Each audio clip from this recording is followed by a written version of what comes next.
जी students, तो आज हमने जो काम करना है वो है बाइनोमियल, पाइथन और normal distribution.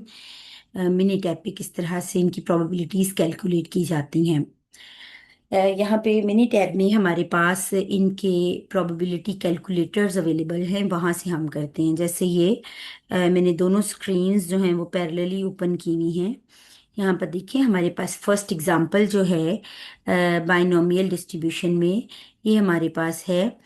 Suppose that 80% of adults with allergies report symptomatic relief with a specific medication. किसी मेडिकेशन की जो रिलीफ है उसमें 80% की प्रोबेबिलिटी है, मतलब अगर 100% यूज़ करेंगे तो 80% को रिलीफ मिलेगा। ठीक है, if medication is given to 10 new patients, अगर 10 नए पेशेंट्स को दी जा रही है तो what is the probability that it is effective in exactly 7 में इफेक्टिव है। ठीक है, इन्होंने एक का ही पूछा हुआ है फिलहाल। तो हम क्या करेंगे, ये साथ पैरेलली जो है वो मिनी टैब ओपन है मिनी टैब में, और यहाँ पे मिनी टैब में हम जाएंगे कैल्क CLC, और यहाँ पर हमारे पास है प्रोबेबिलिटी डिस्ट्रीब्यूशंस। ठीक है, कैल्क में प्रोबेबिलिटी डिस्ट्रीब्यूशंस बाइनोमियल। हमने कौन सी डिस्ट्रीब्यूशन, देखें ये कंप्यूटर है, मशीन है, इसने नहीं बताना कि ये डिस्ट्रीब्यूशन कौन सी है, ये हमने खुद गेट करना है कि क्या ये बाइनोमियल है, पाइसान है या नॉर्मल है।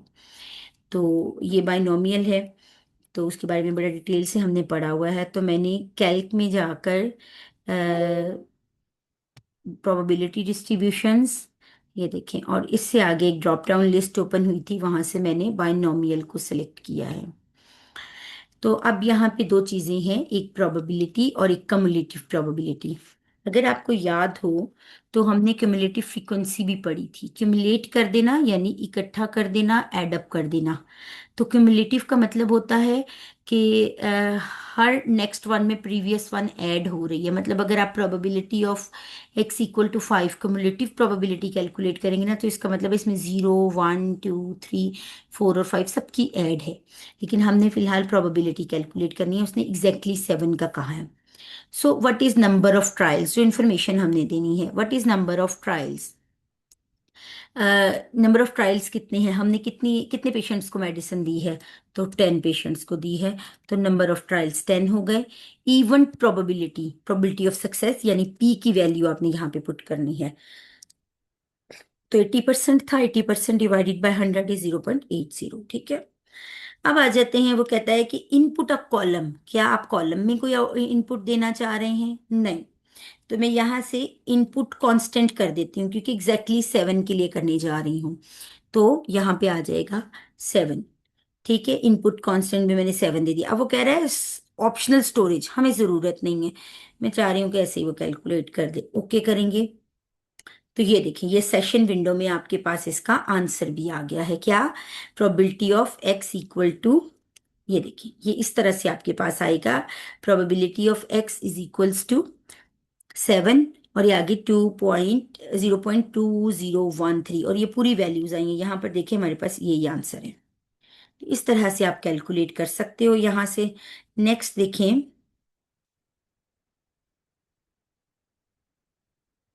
ये भी एक क्वेश्चन है आप लोगों के पास, ये भी बिल्कुल सेम इसी तरह से होना है, आपने प्रोबेबिलिटीज दे देनी है। मैं चाह रही हूँ एक डिफरेंट चीज भी आपको करवा दूं। हाँ, यहाँ पर देखें जरा आप, यहाँ पर आप लोगों के पास इस पे भी वापस आते हैं। पहले हम यहाँ पर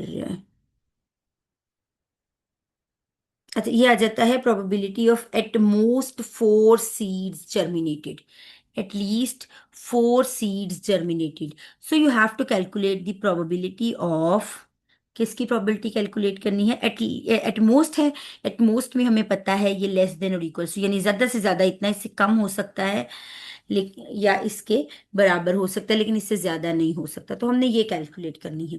चलिए इसी कैलकुलेटर में हम कैल्क में जाते हैं, कैल्क में जाते हैं और उसी तरह प्रोबेबिलिटी डिस्ट्रीब्यूशन और बाइनोमियल डिस्ट्रीब्यूशन। ठीक है, तो अगर मैं उससे कमुलेटिव प्रोबेबिलिटी दे दूं इसकी, तो इसमें n कितना है ये भी हमने उसे बताना है। n इसमें 6 है, और प्रोबेबिलिटी ऑफ सक्सेस हमारे पास कितनी है, प्रोबेबिलिटी ऑफ सक्सेस हमारे पास 0.7 है यहाँ पर इस क्वेश्चन में। और यहाँ पे इनपुट कांस्टेंट, मैं फिलहाल कांस्टेंट ही ऐड कर रही हूँ। अगर मैं प्रोबेबिलिटी कैलकुलेट करूंगी तो वो सिर्फ x इक्वल टू 4 की देगी, लेकिन इसमें हमें क्या क्या रिक्वायर्ड है, वी नीड प्रोबेबिलिटी। अब इसको अगर हम ओपन करें तो हमें चाहिए क्या, probability of x is equals to 0 plus probability of x is equals to 1 plus probability of x is equals to 2 plus probability of x is equals to 3 plus probability of x is equals to 4। इन चारों की आपने add करनी है, ठीक है। तो मैंने ओके किया। तो जब कम्युलेटिव हम करते हैं, प्रोबेबिलिटी कैलकुलेट करेंगे सिर्फ, तो वो x इज इक्वल्स टू 4 की देगी सिर्फ। लेकिन हम अगर कम्युलेटिव प्रोबेबिलिटी कर देंगे तो वो सबकी कैलकुलेट करेगा और एड अप करके आपको आंसर दे देगा। अब आप यहाँ पे देखिए, उसने 4 के लिए दी। अब आप ऊपर देखें जरा, यहाँ पर देखिए उसने क्या कहा हुआ है आपको, कि ये जो प्रोबेबिलिटी मैंने कैलकुलेट करके दी है वो x इज लेस देन और इक्वल्स टू स्मॉल x, यानी it's x is less than और इक्वल्स टू 4 के लिए उसने आपको करके दी है। लेकिन ये सिर्फ लेस देन के लिए करता है। अगर आपको अपर साइड की चाहिए होगी ना, जैसे लेट सपोज आपको चाहिए probability of x is greater then 4, ठीक है, इसमें 4 शामिल नहीं होगा, तो ग्रेटर देन 4 है, तो आप क्या करोगे, ये जो 4 तक है इसको 1 में से माइनस कर दोगे, क्योंकि टोटल प्रोबेबिलिटी 1 होती है। तो ये चीजें आपने खुद देखनी है, ये कंप्यूटर ने नहीं देखनी है, सॉफ्टवेयर ने, वो एक मशीन है, ठीक है। ये आपको लेस देन की प्रोबेबिलिटी यहाँ पे कैलकुलेट करके दे देगा। दूसरी चीज, अगर आपसे कहा जाए कि कैलकुलेट कर दें,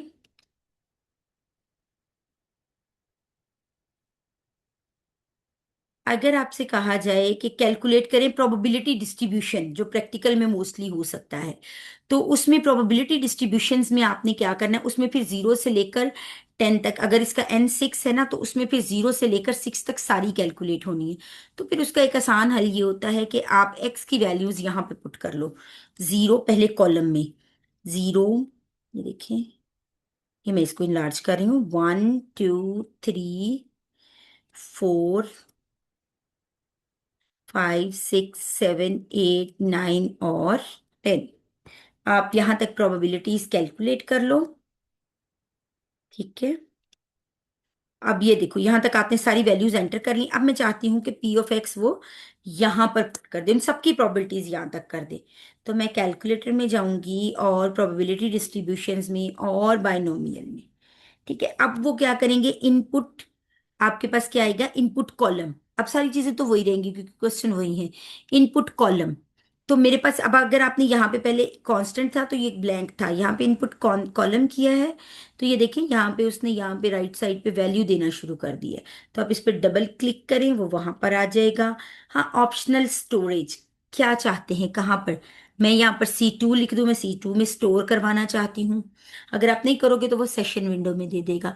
तो मैं C2 कर देती हूँ कि C2 में वो इसे पुट कर दे, ओके।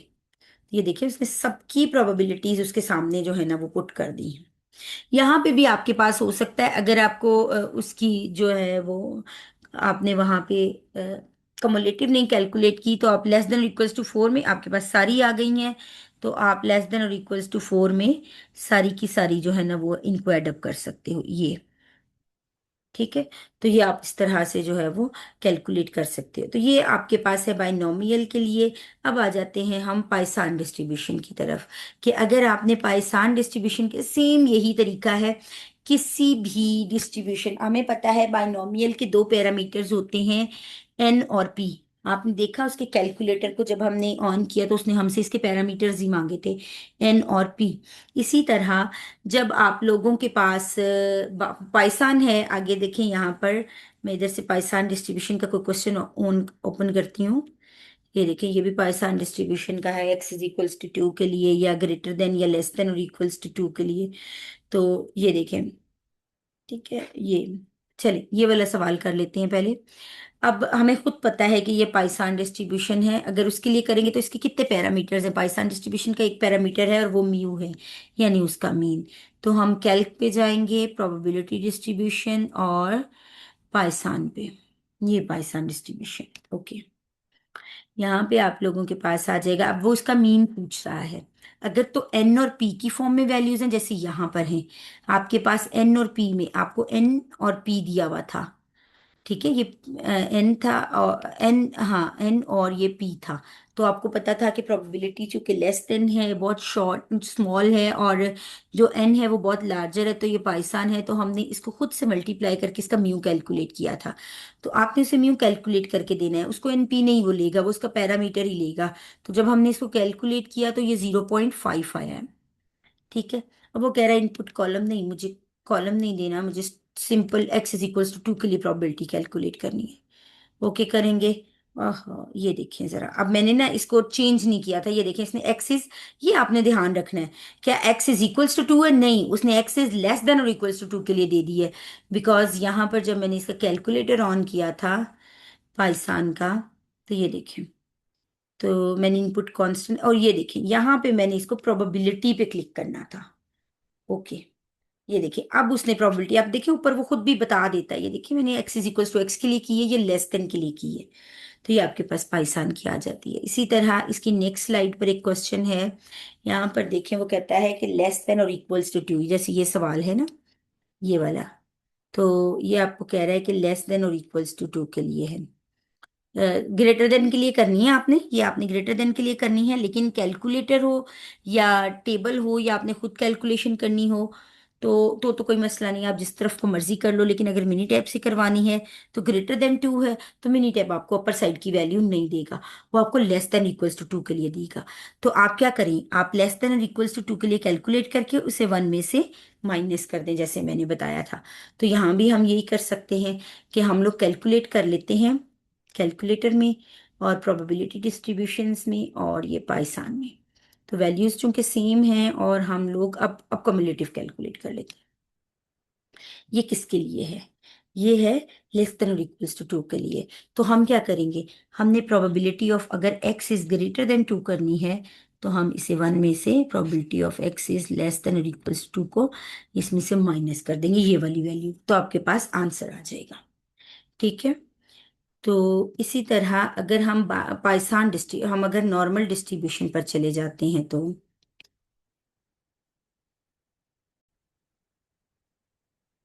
जी स्टूडेंट्स, तो अब ये मैंने स्लाइड्स ओपन की हैं नॉर्मल डिस्ट्रीब्यूशन के लिए। तो अगर आपने नॉर्मल डिस्ट्रीब्यूशन के लिए कैलकुलेट करना है, तो ये देखिए कि आप इसके लिए भी कैलकुलेट कर सकते हो। अच्छा, एक चीज़ जो है ना वो बाइनोमियल में रह गई है, वो मैं पहले आपको करवा दूँ। स्टूडेंट्स को प्रॉब्लम्स थे और वो मुझे पूछ रहे थे पाइसान के लिए।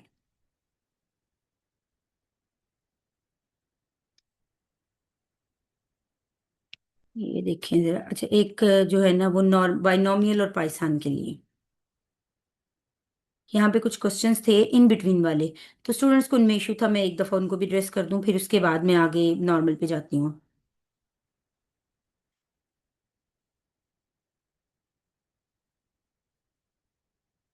यहाँ पे एक क्वेश्चन था, ये, हाँ इसको देख लें ज़रा। बिटवीन, ये था सवाल, बिटवीन 5 to 7 बोथ इंक्लूसिव। अगर आप इसको देखो तो इसमें 5 से लेकर 7 तक की सारी प्रोबेबिलिटीज आनी है, 5 और 7 इंक्लूडेड है ना इसमें। तो इसका आप आसान हल यही है कि आपने, जैसे मैंने आपको यहाँ पे करवाया, आप कैलकुलेटर में जाओ, आप कैलकुलेटर में जाओ, प्रोबेबिलिटीज में जाओ, और ये बाइनोमियल है तो बाइनोमियल, ये पाइसान हो या बाइनोमियल हो, सिर्फ पैरामीटर्स का फर्क आएगा, बाकी कैलकुलेशंस तो कंप्यूटर ने खुद करनी है, आपको जस्ट कॉन्सेप्ट होना चाहिए। 5 से 7 तक, अच्छा इसकी जो प्रोबेबिलिटी ऑफ सक्सेस है वो 0.70 है, और इसका एन जो है वो 10 है। मैं इसको चेंज कर देती हूँ यहाँ से। ठीक है। अब आपने प्रोबेबिलिटी कैलकुलेट करनी है किसकी, आपने 5 से लेकर 7 तक की करनी है। एक तो ये हो सकता है कि आप यहाँ पर एंटर कर लो 5, 6 और 7, आपके पास तीनों की आ जाएगी और आप इनको ऐड कर लेना। ये देखिए, मैं कैलकुलेटर पे जाती हूँ, प्रोबेबिलिटी डिस्ट्रीब्यूशन पे और बाइनोमियल पे, ये मैंने ऐड कर दी, इसकी वैल्यू n10 था यहाँ पे, और प्रोबेबिलिटी ऑफ सक्सेस p जो था वो 0.70 था। अब मैं इसको कह देती हूँ कि नहीं, मैं कॉलम ही ऐड करना चाह रही हूँ। मेरी वैल्यूज पड़ी हैं C4 में, और मैं चाहती हूँ वो रिजल्ट सेव कर दे C5 में। ठीक है। ओके करेंगे। अब ये देखिए उसकी प्रोबेबिलिटीज, आप तीनों को ऐड अप कर सकते हो। इसको ऐड करने के लिए आप ये देखिए इसके सारे कैलकुलेटर्स देता है, कैलकुलेटर कॉलम स्टैटिस्टिक्स। कैलकुलेटर में आपको कैलकुलेटर यूज करने की जरूरत नहीं है, आप मिनी टाइप का कैलकुलेटर यूज करें। कैलकुल कॉलम स्टैटिस्टिक्स, क्या करना चाह रही हूँ उसने सारी चीजें बता दी। मैं सम करना चाह रही हूँ, कौन से कॉलम को? मैं कॉलम 5 को, क्योंकि मेरी प्रोबेबिलिटीज कॉलम 5 में पड़ी है। ओके, उसने ये सम करके मुझे दे दिया इन तीनों का। नहीं, एक मिनट।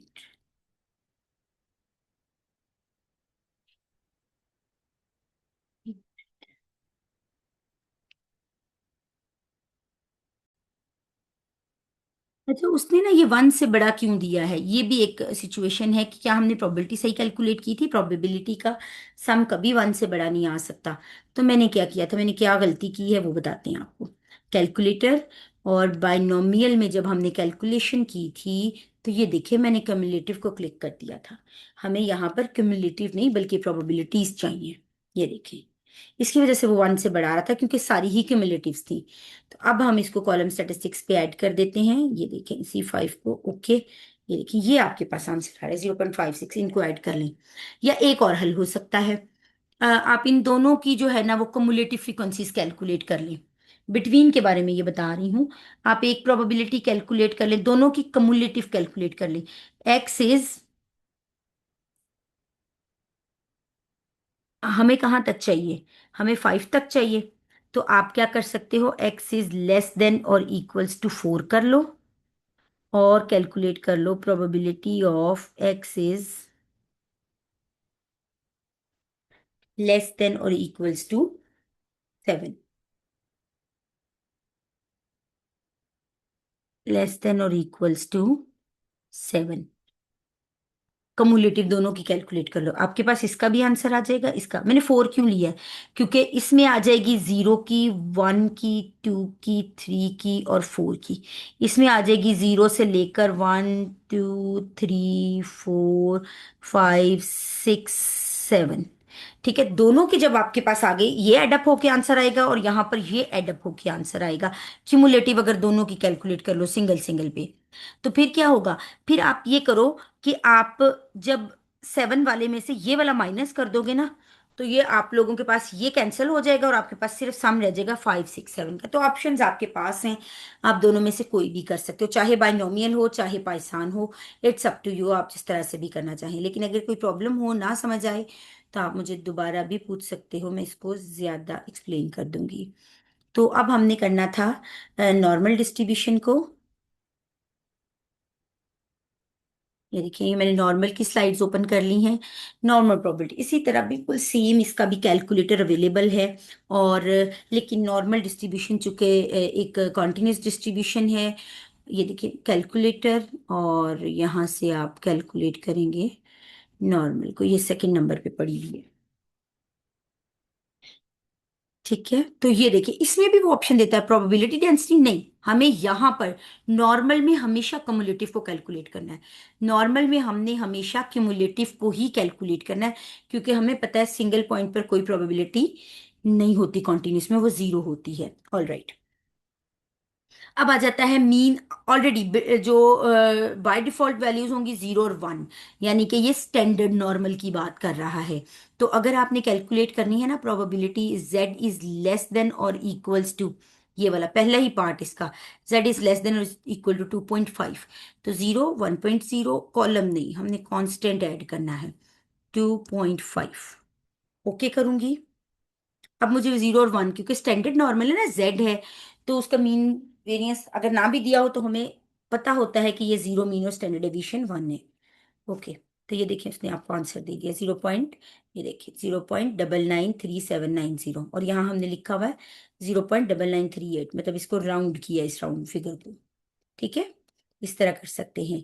अगर आपने अपर साइड की कैलकुलेट करनी है, लेट सपोज आपने प्रोबेबिलिटी कैलकुलेट करनी है, probability z is greater then और इक्वल्स टू -2.5, तो हम क्या करेंगे, कैलकुलेटर में जाएंगे, प्रोबेबिलिटी डिस्ट्रीब्यूशन में और नॉर्मल में।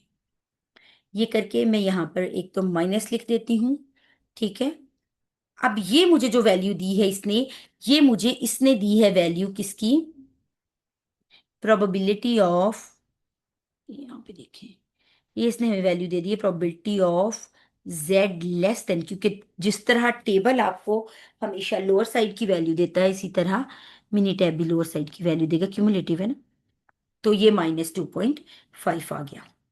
तो आपने क्या करना है, अब आपने क्या करना है, इसे वन में से माइनस कर देंगे, यानी इस वैल्यू को वन में से माइनस करेंगे, then we will get the probability of z is greater than -2.5। तो इन चीज़ों का ख्याल आपने रखना है। फिर बता रही हूँ, बिकॉज ये एक मशीन है, ये सिर्फ इंस्ट्रक्शंस को फॉलो करेगा, इंस्ट्रक्शंस आपने देनी है, ठीक है, उसकी कुछ बिल्ट इन फंक्शन है, उसने उसके मुताबिक ही काम करना है। अब आ जाते हैं नेक्स्ट स्लाइड की तरफ, जहाँ पे हमने नॉर्मल डिस्ट्रीब्यूशंस यानी उसके मीन वेरिएंस डिफरेंट थे, हम एक्स से जेड में कन्वर्ट करते थे। आपके लिए ये काम भी जो ये मिनी टैब है ये खुद करेगा। यहाँ पे हमारे पास है नॉर्मल डिस्ट्रीब्यूशन, हम जाएंगे इस कैलकुलेटर में, प्रोबेबिलिटीज में और नॉर्मल में, ठीक है। तो इसमें अब मीन जीरो नहीं है क्योंकि जी में नहीं है, हम एक्स में है। मीन 200 इस क्वेश्चन में, और इस क्वेश्चन में स्टैंडर्ड डेविएशन जो है वो आपके पास 15 है। अच्छा, एक चीज का ख्याल रखना है, अगर उसने स्टैंडर्ड डेविएशन मांगा है ना तो आपने स्टैंडर्ड डेविएशन ही देना है। ऐसा नहीं होना चाहिए कि वो स्टैंडर्ड डेविएशन मांग रहा है और आप लोग जो है उसे वेरिएंस दे दो, ऐसा नहीं होगा, ठीक है। जो उसने पूछा है आपने वही वैल्यू देनी है। इनपुट कांस्टेंट हम क्या कैलकुलेट करना चाहते हैं, यहां पर देखें, probability of x is less than 224। तो मैं यहां पर 224 और यहां से क्यूमुलेटिव आपने सिलेक्ट कर देना है। ओके, अब ये देखिए उसने खुद से उसको कन्वर्ट किया जेड में, और उसकी प्रोबेबिलिटी जो है वो आपको कैलकुलेट करके दे दी है 0.9452, ठीक है, जैसे यहां पर आंसर था। अब बिटवीन के लिए अगर आप करना चाहते हो तो बिल्कुल सेम उसी तरह, आप जैसे अगला सवाल है, आपने कैलकुलेट कर लेनी है 191 के लिए भी, वो आप कॉलम भी यूज कर सकते हैं, मतलब दो दो दफा ऑप्शंस क्लिक करने से बेहतर होता है कि आप लोग जो है ना वो यहाँ पर वैल्यूज लिख लो। मैं तो ये करती हूँ, आप लोग देख लेना जैसे भी, 191 और 209 मैंने इसको ये दे दिया। अब मैं जा रही हूँ कैलकुलेटर पर, मैं एक ही दफा एक ही क्लिक में सारे कैलकुलेट कर लूंगी। आप चाहें तो आपके एक सवाल में 3 4 पार्ट्स हैं, तो आप इस तरह कॉलम में सारी वैल्यूज इकट्ठी लिख लें। फिर आपने उसको ग्रेटर है तो वन में से माइनस कर दीजिएगा, लेसर है तो as it is answer, between है जैसे यहाँ बिटवीन है, तो बिटवीन में हमें पता है हमने क्या करना होता है। बिटवीन में हमने कैलकुलेट, जैसे अगर प्रोबेबिलिटी ऑफ, जैसे यहाँ पर है probability of x lies between 191 और 209, ठीक है। तो हमें पता है हमने क्या करना है, पहले इसे जेड में कन्वर्ट करना है, फिर अपर वाले में से लोअर वाली प्रोबेबिलिटी इसको हमने माइनस कर देना है। तो मैंने इसीलिए दोनों यहाँ पर लिख दी। हम क्या करेंगे, हम कैलकुलेटर में जाएंगे, ये कैल्क में, और यहाँ से प्रोबेबिलिटी डिस्ट्रीब्यूशन और नॉर्मल डिस्ट्रीब्यूशन, ठीक है। मीन स्टैंडर्ड डेविएशन यही है, मैं इसी सवाल को कर रही हूँ, और मैं इनपुट कॉलम कर रही हूँ यहाँ पर। मैं यहाँ पर इनपुट, एक मिनट में इरेज कर दूं जरा ताकि क्लियर हो जाए विजन। ओके, तो मैंने इनपुट कॉलम करना है, मेरी वैल्यूज कौन से कॉलम में पड़ी हैं, C4 में, तो मैं चाहती हूँ वो रिजल्ट C5 में रख, और यहाँ से ध्यान रखना है कि नॉर्मल में हमेशा क्यूमुलेटिव होना चाहिए। ओके, ये देखिए उसने दोनों की प्रोबेबिलिटीज आपको कैलकुलेट करके दी। अब आपका क्या काम है, आपने इसमें से इसको माइनस कर देना है, ठीक है। आपने लार्जर वाले में से स्मॉलर वाले को माइनस कर देना है, और आप लोगों के पास जो है वो आंसर आ जाएगा, ठीक है। तो इस तरह से आप लोगों ने प्रोबेबिलिटी डिस्ट्रीब्यूशंस की प्रोबेबिलिटी कैलकुलेट करनी है। अगर कहीं कोई भी प्रॉब्लम हो तो आप मेरे साथ डिस्कस कर सकते हैं।